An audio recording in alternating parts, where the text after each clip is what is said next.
नमस्कार दोस्तों, मैं आपका दोस्त आशीष पुंडीर आपके अपने चैनल ASR इंग्लिश पे आपका स्वागत करता हूँ गाइस। आज हम नेक्स्ट स्टोरी है जो एक शॉर्ट स्टोरी है, जो बहुत ही इंटरेस्टिंग स्टोरी है और थोड़ी कुछ अलग हटके है।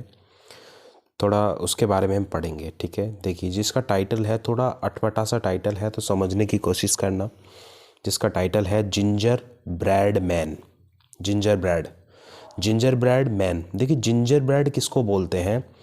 देखिए, जो लंदन है ना, लंदन का नाम सुना होगा आपने। तो लंदन में, ब्रिटेन साइड में, मतलब लंदन में जो मिठाइयाँ होती हैं उनमें उन जो मिठाइयों में जो फ्लेवर होता है उनका जिंजर का फ्लेवर होता है। जिंजर किसको बोलते हैं? अदरक को बोलते हैं।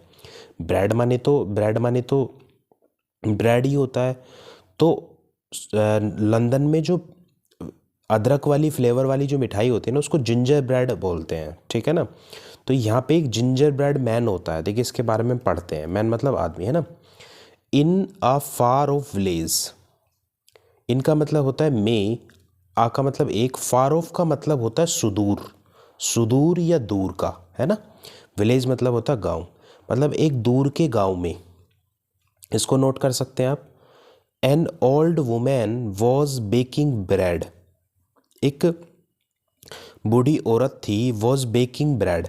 बेकिंग का मतलब होता है सेकने को बोलते हैं, है ना। बेक करना मतलब सेकना या बनाना, है ना। एक बूढ़ी औरत थी, वो ना ब्रेड बनाती थी, सेकती थी, है ना। सी डिसाइडेड, सी मिस उसने, डिसाइडेड का मतलब उसने निश्चय किया, to make a gingerbread man out of some leftover dough. इसको पढ़ते हैं डो। सी का मतलब उसने, सी मतलब उस औरत के बारे में बात कर रहा है। डिसाइडेड का मतलब निश्चय किया। टू मेक मतलब बनाने का। जिंजर ब्रेड मैन मतलब, देखिए इसमें क्या होता है, आपने देखा भी हो, आपको पता भी हो।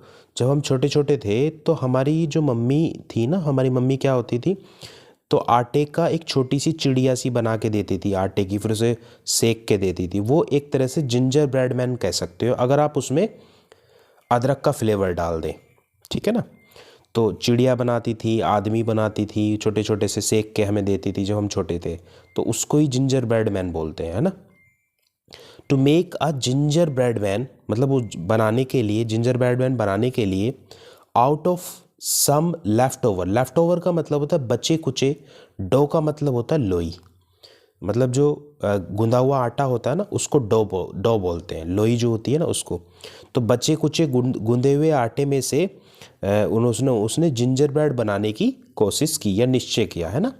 सी put sugar icing for his hair mouth and clothes and candy for his buttons and eyes. इसका मतलब है, सी मिस उसने, पुट का मतलब सी पुट शुगर आइसिंग। देखिए, शुगर का मतलब तो होता है चीनी, है ना, जो मीठे वाली, है ना। आइसिंग का मतलब होता है पागना। आपने देखा घेवर, जब घेवर चलता है तो घेवर को पागते हैं, मतलब उस पर चीनी का घोल गेरते हैं। तो शुगर आइसिंग का मतलब होता है चीनी का घोल गेरना, है ना। She put sugar icing for his hair.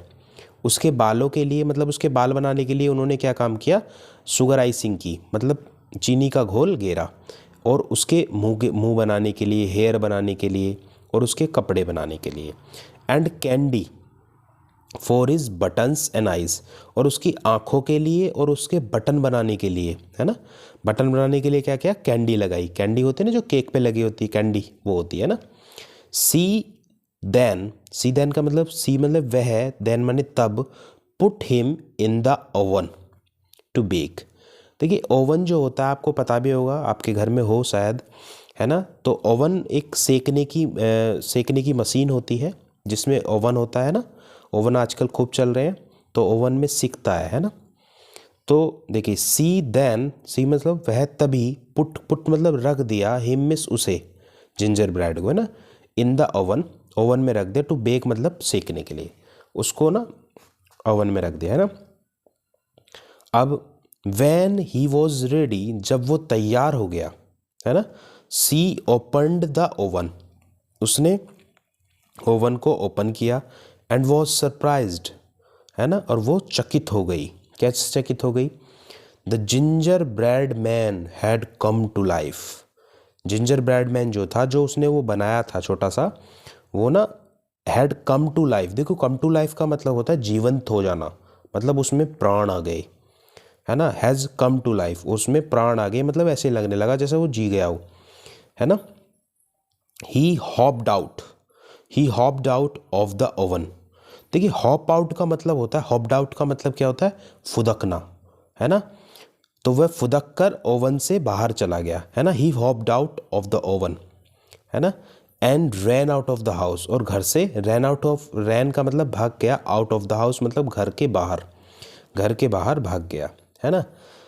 The old women tried to catch him, जो बूढ़ी औरत थी उसने कोशिश की, कैच हिम मतलब उसको पकड़ने की, बट लेकिन ही वॉज टू फास्ट, लेकिन वो बहुत ही तेज था।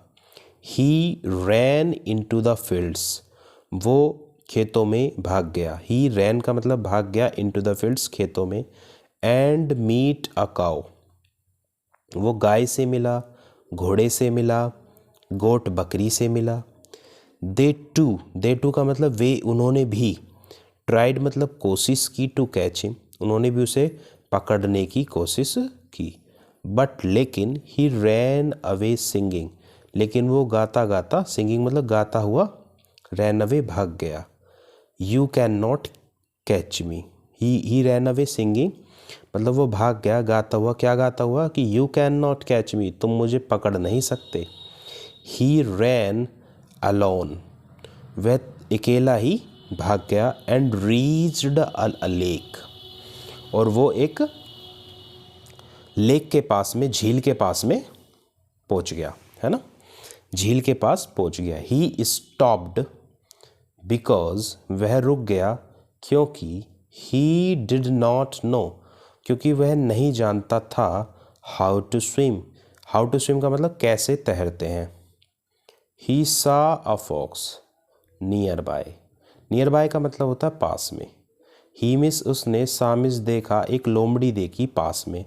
एंड आस्क्ड उससे पूछा, if he would help him cross to other side, cross का मतलब पार करने में, टू अदर साइड दूसरी साइड में, कि क्या तुम मेरी सहायता करोगी दूसरी साइड पार करने में।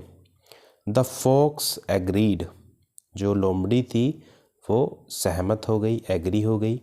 बट लेकिन एज शून एज, जो ही या जैसे ही, they reached, they miss way, reach मतलब पहुँचे, द मिडल बीच में, ऑफ द लेक मतलब लेक के मतलब झील के बीच में जैसे ही वो पहुँचे, द फॉक्स लोमड़ी ने, tossed the gingerbread man into the air.